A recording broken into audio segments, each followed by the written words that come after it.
Esse é o Betinho, também conhecido como o amigo que foi abandonado no meio da trilha do Pico Paraná. Ele ficou 5 dias perdido, sem comer, enquanto os amigos postavam piadas sobre abandonar ele. Amizade bonita, né? Mas, apesar disso, essa história teve um final feliz. Olha aí o Betinho, fazendo publi do Burger King, aproveitando 2 Whoppers grandões. Burgers que, por motivos óbvios, o Betinho não vai dividir com ninguém. Faça como o Betinho e aproveite.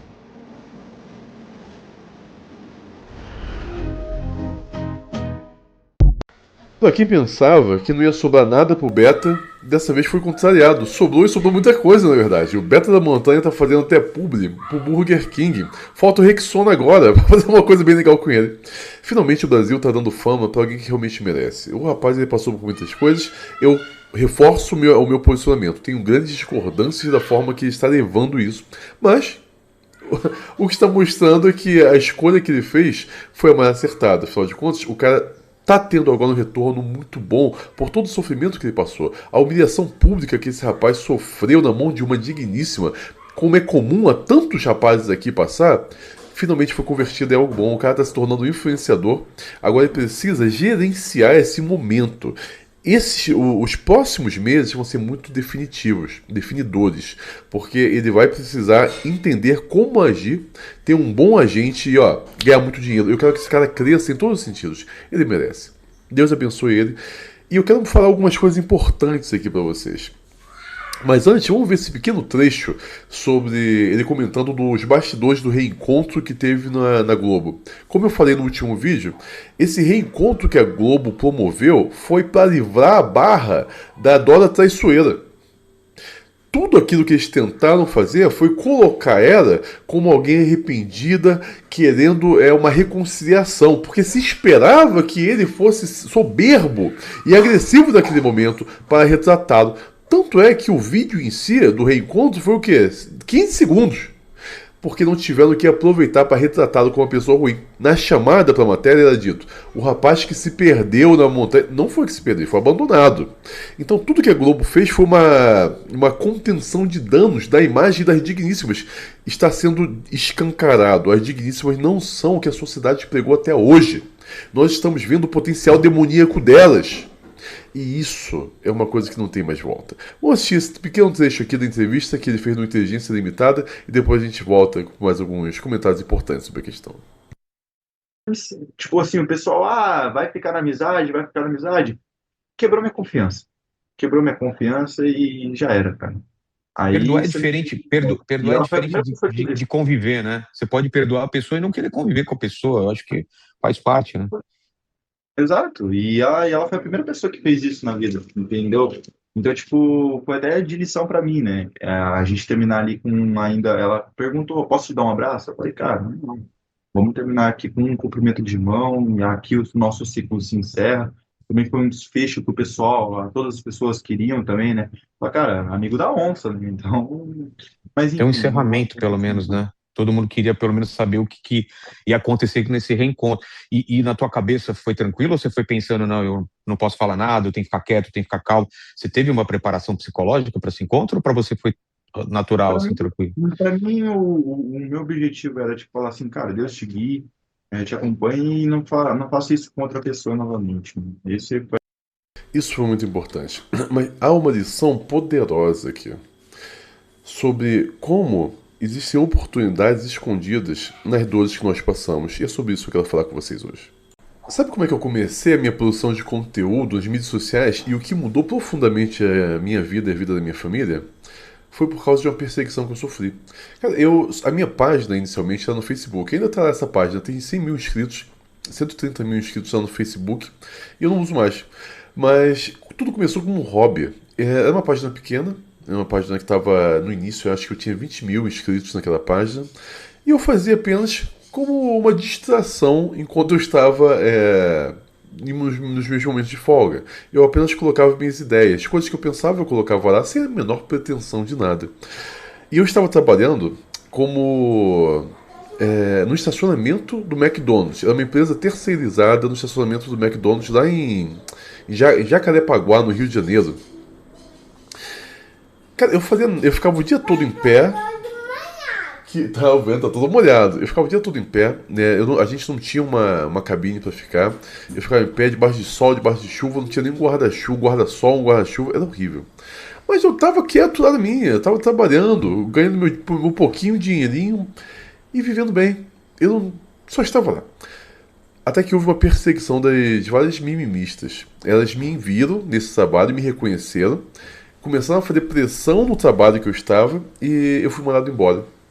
Eu fui mandado embora sem nenhum direito trabalhista. Não pagaram o proporcional do salário, não pagaram nada. Eu saí com a mão na frente e outra atrás. Tive que entrar na justiça depois. Mas o que eu quero dizer é, por causa disso, eu comecei a procurar vários empregos e fiquei um maior tempão sem conseguir nada. E não consegui de fato. Eu coloquei até um momento no Facebook, eu falei, pessoal, se alguém puder me dar um emprego de qualquer coisa, eu aceito qualquer coisa, eu não tenho vergonha, eu posso até voltar para a obra, eu volto a trabalhar como servente de pedreiro, não tem problema. E nada aparecia. Comecei a procurar emprego de caseiro, que eu falei com a Vanessa, né, eu falei, olha, você tá grávida do Heitor. Sou eu, você e o nosso filho. Se eu trabalho de caseiro em algum lugar, a gente vai ter uma casinha para ficar, dá para juntar um dinheirinho e um dia a gente muda de vida. E comecei a procurar emprego de caseiro, e nada. Comecei a procurar emprego para descarregar caminhão, nada. Comecei a procurar emprego para ser estivador no porto, nada. Cara, nada dava certo. Nada dava certo. Até que a Vanessa falou, o que você faz nas mídias sociais tem muito valor. A gente pode viver a nossa vida bem com isso. A gente pode viver bem trabalhando. Desculpa, eu perdi um dos dentes, eu tô salivando bastante. E me desculpem, tá? Como a gente tem essa sua página, eu tenho certeza que a gente pode viver da sua produção de conteúdo. E no início eu não acreditei muito. Falei, não é possível, mas vou tentar acreditar. Oi? Já vou ver. Essa aqui é a bananinha. Já vou deixar a bananinha. E tudo começou assim. Foi num momento de desespero, minha esposa grávida, a gente sem dinheiro, sem nada, que ela teve esse insight de que a gente podia ganhar dinheiro com a minha produção de conteúdo. Sabe por como eu me mudei do antigo apartamento que a gente estava? A gente vivia num apartamento que era nos pedaços, vocês sabem. Era um buraco, eu não tinha nem chuveiro. Era um buraco, não tinha nem cano. Era um buraco na parede que a gente abria e caía uma água cheia de ferrugem. E a gente tomava banho assim. Eu saí desse apartamento, porque eu não via perspectiva de sair dali. Eu não tinha dinheiro. O que a gente ganhava era suficiente apenas para pagar as contas e viver muito apertado. Sem nenhum tipo de luxo, nem comer o que a gente gostaria, a gente podia. Na nossa casa só tinha uma lâmpada. Uma lâmpada, porque a gente não podia gastar dinheiro com conta de luxo. Então era uma lâmpadazinha que ficava na sala, quando tinha que fazer comida na cozinha de noite, alguma coisa pra gente, eu tirava e botava a lâmpada na cozinha. Era uma lâmpada só.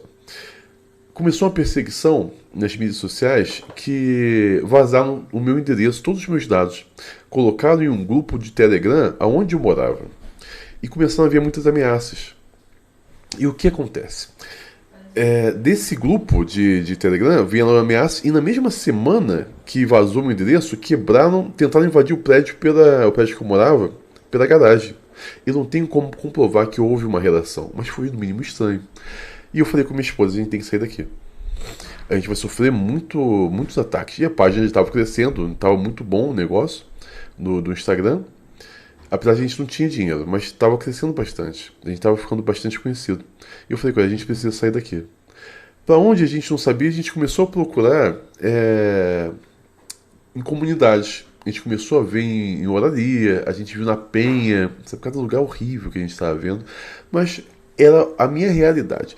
Até que a gente pensou, vamos tentar ir para a região dos lagos, para a região das serras, na serra, né? E a gente falou, vamos sim. Marquei vários lugares. O primeiro era Teresópolis.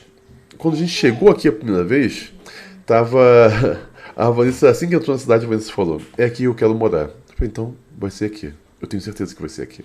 Não quer ver outras cidades? Não, é aqui. Vai ser aqui. todos os apartamentos que eu tinha marcado de visitar com antecedência ou foram alugados, ou tinha gente que tinha pego a chave e não devolveu. A gente ficou horas aqui em Teresópolis sem ter para onde ir, esperando a pessoa devolver a chave para a gente ir visitar. Tudo errado. Oi? Daqui a pouquinho. Daqui a pouquinho você fica. Eu sei. Daqui a pouquinho você fica. Daqui a pouquinho. Aí o que acontece? Todos os apartamentozinhos que a gente queria eram apartamentos pequenos, simples, tão bonitinhos, sabe? Bem pintadinho, mas era muito pequeno.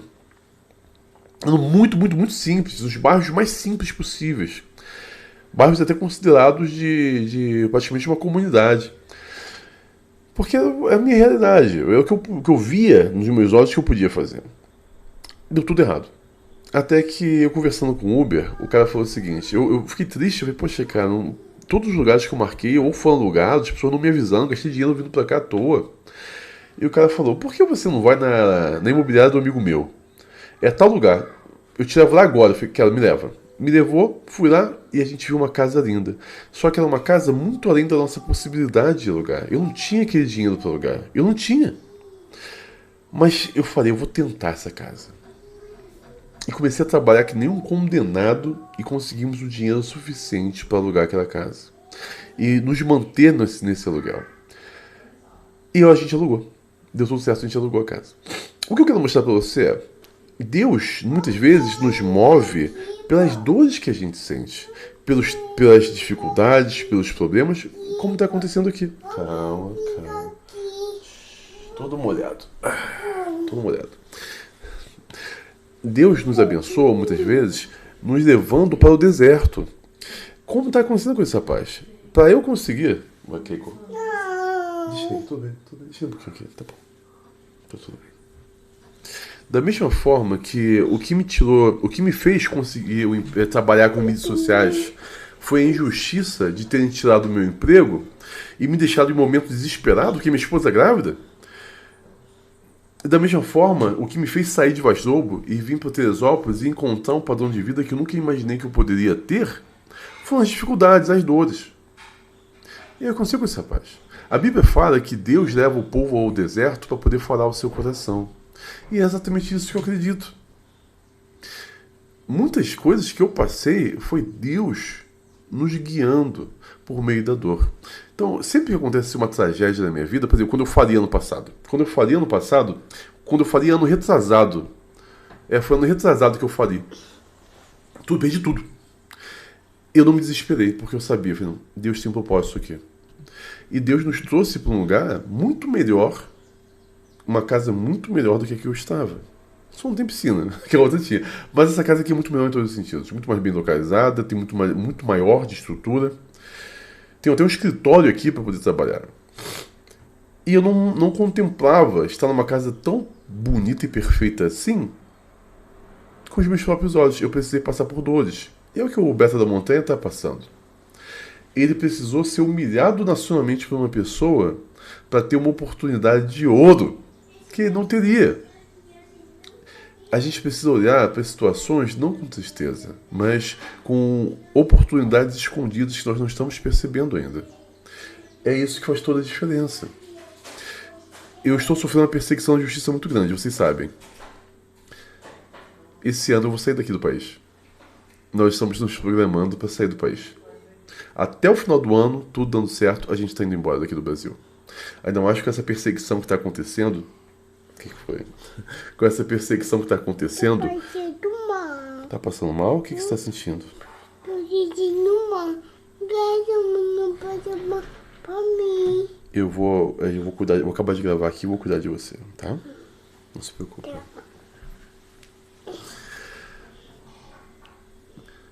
Eu vou sair daqui do Brasil, coisa que eu nunca pensei que seria possível. E graças às perseguições que eu estou sofrendo. Isso me motivou a ir embora. Então e está criando oportunidades para eu ir embora, que eu nunca imaginei que seriam possíveis. Eu nunca me imaginei saindo do país. Eu olho para trás e vejo aquele Felipe de 10 anos atrás que vivia dormindo no chão, no cimento cru, nem cama eu tinha, nem colchão eu tinha. Eram 3 panos rasgados que eu botava em cima de um carpete todo rasgado. Não tinha lençol, era uma fronha com lençol, com panos velhos de lençol juntos, que era o meu travesseiro. Dormia naquele chão, sem perspectiva alguma. E tudo isso que eu estou aos poucos construindo foi porque Deus nos trouxe até aqui. Isso é muito importante. O que foi? Então, o que eu quero falar para você é isso. Enxergue a sua história não como uma sucessão de tristezas sem sentido. Enxergue a sua história como Deus te direcionando. Quando a gente está vivendo e tenta olhar para frente, nós não entendemos o nosso rumo. Mas quando o tempo vai passando e a gente olha para trás, nós vemos os pontos se ligando. Uma história de beleza sendo traçada, beleza em meio a dores. Deus cuida de mim, da minha família, me ferindo em muitos momentos. Ele me guia por meio das tristezas da minha vida. Como está fazendo com esse rapaz aqui e como pode fazer com você também. É isso que eu quero que você entenda. As dores que você está passando hoje não são para sua destruição. As dores que você está passando hoje são para exaltação do que Deus te espera de você. Tá bom? Tenha isso em mente. Não se desespere. Não reclame tanto. Tudo vai ficar bem. Tudo vai ficar bem. Essas dores não são para sua destruição. São para te preparar, para te tornar um homem que Deus quer que você seja. São para criar oportunidades. A gente só consegue receber de Deus se nós estamos de mãos vazias. Então Deus retira das nossas mãos as coisas que não nos servem mais. Muitas vezes nós estamos com o mínimo. O mínimo. E a gente se agarra a isso de todas as formas. Mas Deus fala, tem outras coisas para você. Quando eu fali no ano retrasado, foi um baque. Mas eu falei, não, eu vou ser humilhado agora. Todo mundo riu de mim. Todo mundo riu de mim. Mas eu falei, Deus vai me mostrar alguma coisa boa no meio disso tudo. E vai cuidar da minha família. E eu estou vivendo os meus sonhos agora. E a gente, esse ano ainda está indo embora. Esse ano ainda, nós estamos indo embora do Brasil. Uma bênção. Já que a justiça impossibilita a minha produção de conteúdo, dormiu? Já vou falar com você. Não, você é muito grande. Deu o sofá aqui. Tô vendo. Já que a justiça impossibilita a minha produção de conteúdo, eu vou continuar produzindo meu conteúdo do mesmo jeito, falando as mesmas coisas. Vou até ser mais incisivo. Se você acha que eu sou radical agora, é porque tu não viu quando eu saí do Brasil, meu irmão. As coisas que eu vou falar, vou estar longe da lei mesmo. Aí que eu vou falar coisas, meu irmão, que vai assustar todo mundo. Mas assim, a vida é feita de oportunidades no meio das dores. Não perca isso.